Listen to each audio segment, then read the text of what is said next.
Hello, you wonderful people, and welcome to another episode of Not Too Comic Book. This being a show where I talk about TV shows that are adaptations of comic books. For today's episode, I'm going to talk about Season 5, Episode 10 of Lucifer. Another great episode. Interestingly enough, this was the musical episode, which kind of surprised me. I was aware there was a musical episode. It's actually the only thing I initially knew about the back half of this season, because they previewed a clip of it. In particular, Another One Bites the Dust, that sequence, they previewed that at the day 2 of DC Fandom, so that was the only thing I went into this back half of the season knowing about. So, but I didn't know it was going to be the second episode. That shocked me. I was like, oh, I thought it would be maybe a little later in the season. But regardless, I've talked about it recently too. I'm bigger into musicals than I used to be. Not musicals in general, but I've grown to appreciate musicals in episodes like The Magicians, obviously DC wise, Flash, Flash and Supergirl had a musical episode, so that's pretty dope. Musical crossover, but yeah. Also, I really liked the songs they chose, because a lot of it was just obviously just some of it was theme. Well, a lot of it was theme fitting. It wasn't just they picked random songs. Obviously, there were songs that were very befitting and kind of translated well with the scene. But they picked a lot of bangers. Probably my personal favorite was "Bad to the Bone" and "No Scrubs" mashup like that. That was pretty dope. Obviously, it's getting May singing "Bad to the Bone" and Ella "No Scrubs" is pretty dope. It's very befitting because, May is thinking herself, she's oh, I'm perfect the way I am. So she's I'm a demon. I'm a terrible person. But Ella, being who she is, being I think hearing what Dan said, she kind of brought that to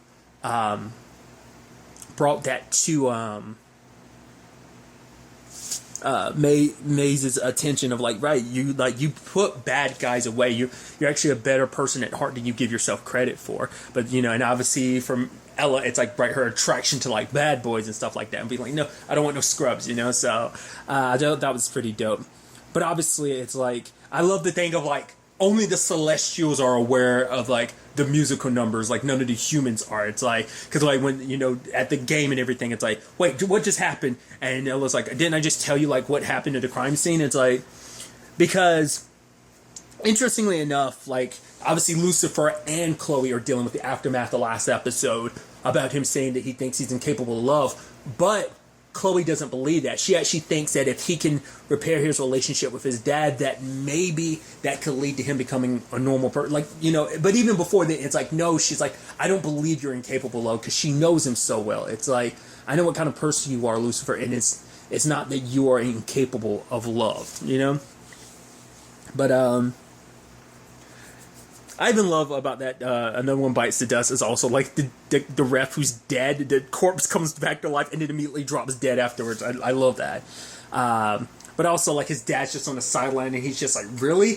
And he's just no, I promise I'll be over here. And then the beat in the song kind of beats up again, and then there are people dancing behind him. He's just standing there smiling. Lucifer's just so annoyed. So Chloe finally has to go over and he's oh, who is that? He's that's my dad. She's whoa, that's... And he's don't go over there because, his ego's big enough. But she actually calls him out because it's respectfully, sir, you're a terrible father. The way you've handled the whole thing with Lucifer, kicking the kid out, kicking your own child out of the home, not being there as attentive. And she's I get it as a working parent myself. But, she finds time to be there for Trixie and support her. It's but you weren't there for your own son. And, you cut communications for thousands of years. You screwed up big time. So, and you could tell Lucifer was actually kind of wait, whoa. Because I think for Lucifer, he's never really had someone stick up for him like that, especially in the eyes of their father, because it's well, the Minidog doesn't always have his back, because even a Minidog doesn't always have his own back when it comes to their dad. He kind of shrinks a little bit. They all do.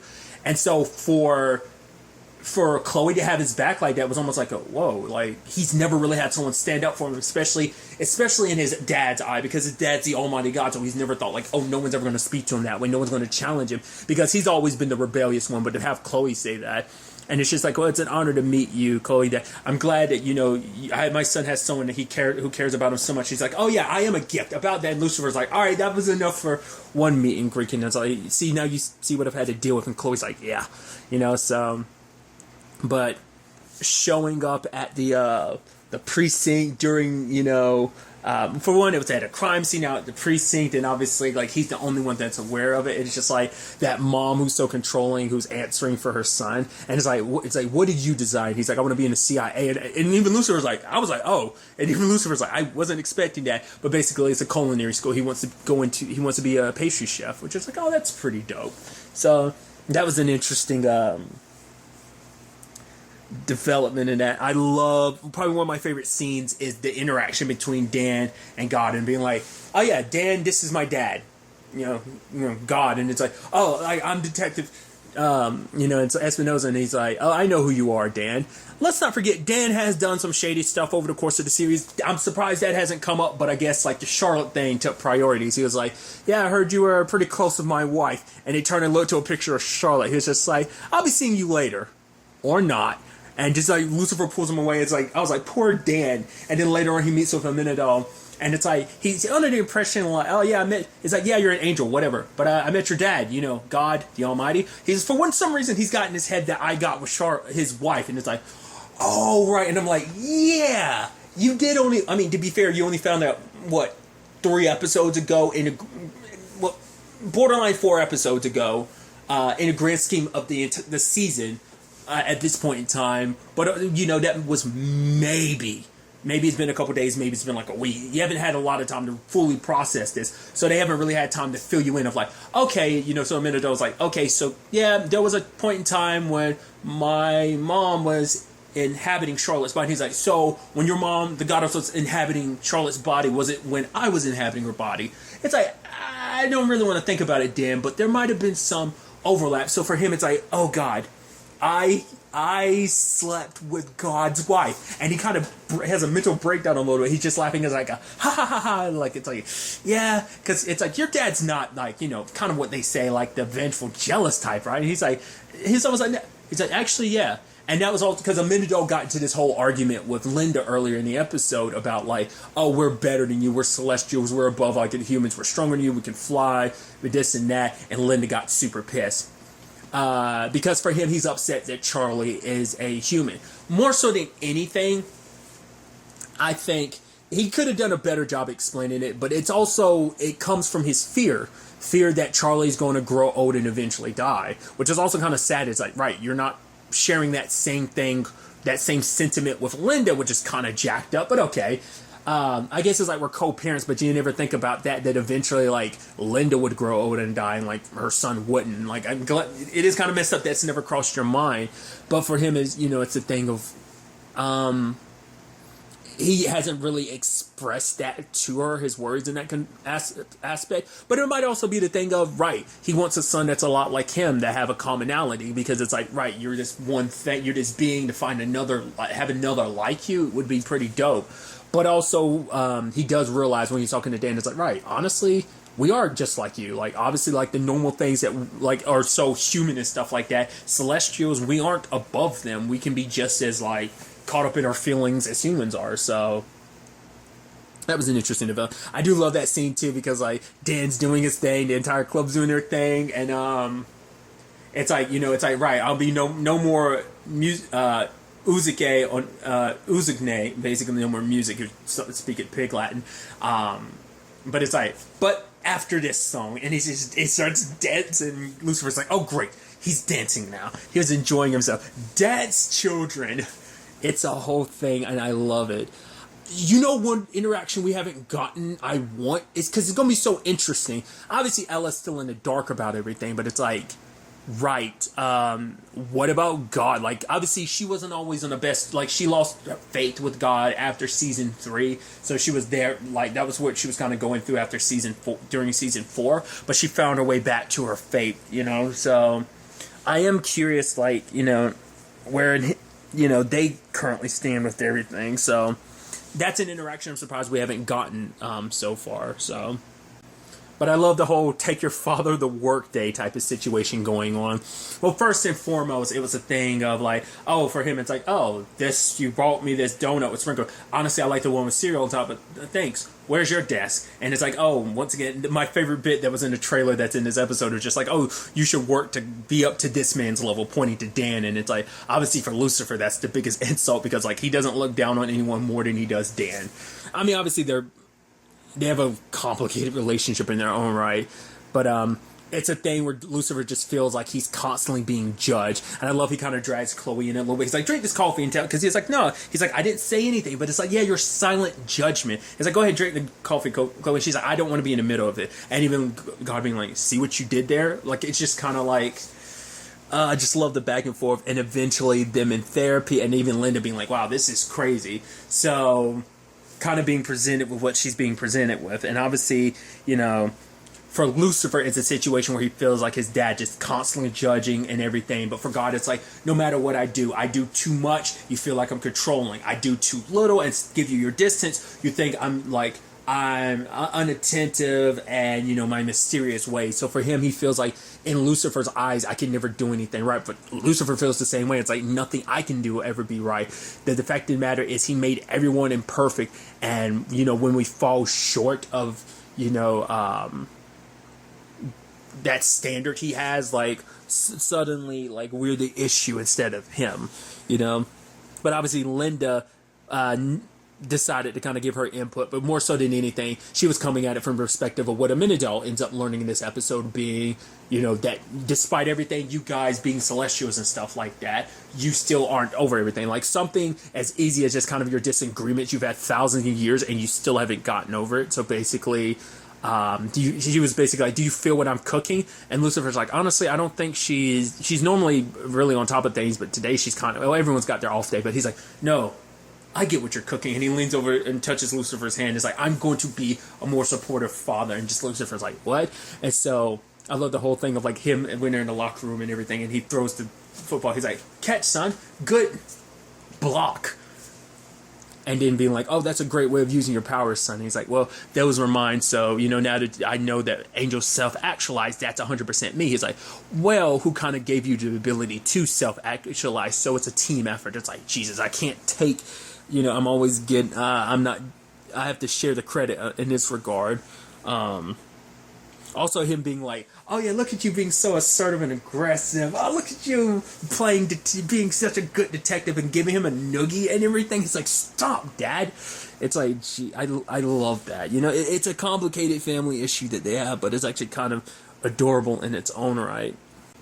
I mean, this case in particular, once again, as the show always does, the case always balances a little bit, well, you know, mirrors what's actually going on. Because it turns out the ref that was killed is the dude who's very judgmental. It's like, oh, he's a ref, so a lot of people want him dead because of calls he makes. One of the people that ended up being a suspect is the actor who played Butch, a.k.a. kind of spoilerish, but Solomon Grundy in Gotham. Which is, obviously, that was a DC comic. This is Vertigo, still under the DC umbrella, which, well, I mean, technically, I don't think Vertigo exists anymore. I think all that kind of got folded under DC. I don't think it exists as a separate thing anymore.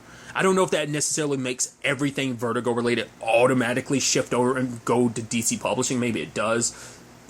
You know, so I think it's just going to be like a sub thing. Rather than it kind of being under the umbrella, its own thing, it's no longer an entity within itself. And I think, just like I said, all the comics and stuff just flow under DC Comics now. I think. I could be mistaken.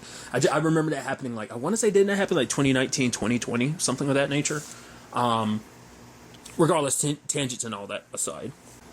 I talked about the musical aspects. It really kind of drives home to when you actually think about it. It's like, man, the hard-working choreography that goes into that. I feel like, you know, because I've never been like the biggest, like I said, musical person until like more recent years. And once again, I'm not full-blown musical, just like shows I watch, like once again, The Magicians, for example, which had at least one every season, like season 2 on, they had one at least every season. So I grew to appreciate and look forward to those. So, but it's a situation where like when you look at it, you're like, man, there's a lot of work into this. The choreography for that is nuts, you know? So that's a lot to kind of put into that. A lot of synchronization, you know, because it's a lot of moving pieces that just one misstep could just kind of throw everything off, you know. So it's something that needs to be kind of taken notice of and just kind of given credit for, you know. But in the grand scheme of the thing, episode, when it comes to the case, it's actually kind of sad because it ended up being the ref's wife that killed him. But it's because for her, she lived with him for so long. For her, it was like 20 years of judgment. It's like nothing she ever did was good enough, and she just needed an escape. She was like, I just hope you understand, which obviously Lucifer can to a certain extent. but it is a situation of like her, like the judgmentalness kind of pushed her over the edge. And obviously for Lucifer, it kind of started making him think like, maybe it's too late for me and my dad. Like, you know, maybe we're just so stuck in our ways. It's like, right, she's saying like, yeah, you've had thousands of years of like family issues. There's no way that's just going to get fixed overnight. But for him, it's like, maybe there's no changing it. Maybe they're too far gone. Maybe I'm too far gone. But Chloe doesn't believe that. She's like, I have faith in you. I believe in you, you know? Touching his chest, like, you know, where his heart is, kind of, because she knows him and she knows, you know, that I don't know, it was, you know, but Lucifer's kind of like doubtful himself, being like, I don't know if necessarily everything will, you know, work out like Chloe kind of wants to believe it will, you know. So, but you also had, you know, the thing between Lucifer and his dad, and for him it's like, you know, what kind of, because you could tell like his dad, you know, there's also like the Trixie song that she was singing, and as like Chloe's reflecting on everything between her and Lucifer, because obviously she cares deeply for him and she knows he cares about her too, but it's like making her wonder, like, you know, I think she wants to believe that everything's going to be fine, but, you know, with what he's kind of going through and everything, maybe she's kind of wondering, will everything kind of work out the way she's hoping it will. But he was there at the door, but he couldn't bring himself to go in, just maybe because, like, right, a lot of what Chloe said earlier hit home, but also maybe it's because also, like, right, you know, you have a lot of unresolved issues about me, like, having you made and be such a specific, being a gift and everything, like, so maybe he just didn't feel like it was his place to kind of talk to her, like, legitimately, because, like, he recognizes a lot of mistakes he's made, and I think it is a thing of like, he isn't perfect and no parent is, but I think it's just he's just having a hard time navigating. Once again, it's like nothing he ever does, and especially when it comes to Lucifer, he just feels like I'm always making mistakes, I'm never doing anything right, I'm trying my best. But it, you know, for Lucifer, it's just frustrating for him, because it's like, you ruined my life. Like, the fact of the matter is, for the first time I found someone that I'm vulnerable around, and yes, it's scary, but it's also amazing. And for the first time ever, and living like this hopeless life, I felt something, and you ruined it, you know. Because obviously he played his own contributing factor, because it's like, right, Chloe being the only person that could make him vulnerable initially, her being the quote-unquote gift, and obviously, yes, Michael played his part, but God's the one that kind of set a lot of stuff in motion in his mind. And, you know, they sing the song, and obviously it's like, he says, like, I want to help you. He's like, well, then do it. And it's like, I can't. I didn't know whether he was saying specifically from a standpoint of, I would if I could, but, like, I legitimately can't, because maybe he was trying to justify it like Maze. But then he said something interesting where he was like, basically, my powers, I can't control them. So now I'm like, so he's been acting like everything's okay, but does that mean that this entire time, all the musical stuff wasn't on purpose? It wasn't on accident, or was it accidental up to a certain point? Like, maybe at the later points, he's like, you're forcing me to sing. He's like, I wasn't doing that on purpose. That's just my powers running rampant. So maybe that's the reason why he pops up now, because his powers have been running rampant since before he showed up. And maybe he thought maybe being around his family would help him remedy that, or maybe since being on Earth, his powers are going haywire, which is interesting, considering, you know, maybe it's not just the angels that are self-actualizing, maybe it's him, because he's kind of lost so much control recently. Now it's self-actualizing, and now he's actually legitimately losing control. Maybe he thought, you know, because once again, even though he's God, you know, made every tiny thing and everything, but it's still, the fact is, he's much like his children, that they're very human. Once again, these feelings and everything, they're not just petty human things. Even Celestials feel it, even him himself, because he obviously felt jealousy about, like, right, you hooked up with my wife, I didn't appreciate that. Obviously, you guys had a very, very complicated relationship, but nevertheless, does make you wonder, is there going to be any crossover in that? Because obviously she went off into her own dimension at the end of season 2. Makes you wonder, will he like follow after her, try to remedy that situation, kind of try to fix that situation? Maybe, maybe not. I don't know. Because we haven't circled back to her since then, so I don't know. Him now out and about in the story, this would present a great opportunity to kind of deal with that, but we'll see whether they'll tackle that or not. like I said, I get the feeling like him losing control of his power is a more recent thing in the episode, but it also made me wonder, like, could that be the contributing factor in a lot of other aspects, like why he couldn't give Maze a soul, like why he was trying to say, like, yeah, you're perfect the way you are, because I can't give you a soul right now. I can't really control my powers. Like I said, I'd like to think it might have. I don't know. Maybe we'll probably get answers most likely at the top of the next episode of when they started wavering and being different. Because once again, he's supposed to be God. He's the most powerful being in the universe. Probably also, like, the last thing you want is to lose control of your powers, because you could destroy a lot doing that. Not just on a metaphorical relationship wise, but on a literal physical, you could destroy the universe probably and reshape a lot of the universe with your powers being out of control, I think. So I'm very interested to kind of dive into that more, like I said.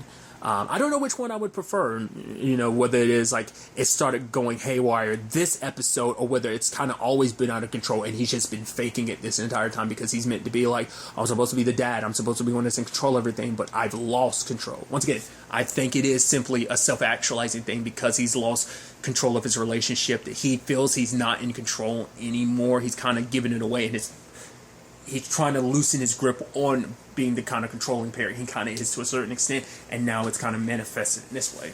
Once again, we'll most likely get answers at the top of the episode, but or at the very least throughout the next episode. So I'm really, really interested to ultimately see where all of this takes us going forward into the next episode. But really, that's all I want to talk about. Till the next time we meet, be happy, be safe, live life to the fullest, and enjoy it. Good day, and goodbye.